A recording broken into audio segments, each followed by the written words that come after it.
Rachel, binalandra ang kanyang hubog ng kanyang, alam niyo na. So, syempre guys, maraming iba't ibang reaksyon dito. So, syempre guys, bago natin ipagpatuloy ang ating pag-support today's video, kung bago ka pa lang sa aking channel, please subscribe po, like, and pakit na rin po natin guys ang notification bell upang ma-update po tayo tuwing ako po nag-upload sa mga viral and trending video.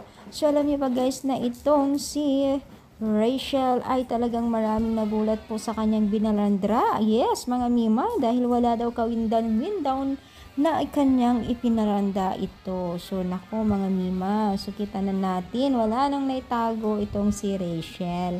At syempre, wala naman daw pakialam ang mga tao dyan, sabi ng mga taga-supporters niya, dahil yan ang gusto niya gawin sa buhay niya at nasa tamang place naman daw siya.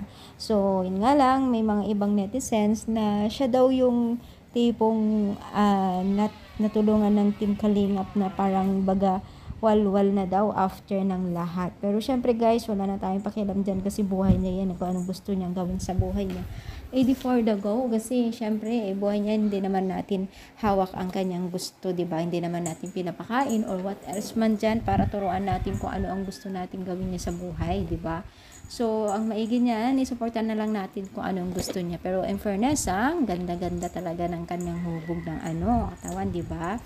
So, syempre marami talagang natuwa dyan at na-amaze po sa kanya. At syempre, hindi pa rin nawawala din kasi talaga ang mga basher niya. At noon pa man po talagang marami na talamak na po. Ayawan ko ba kung anong nakita kay Rachel na bakit ang daming umaayaw sa kanya.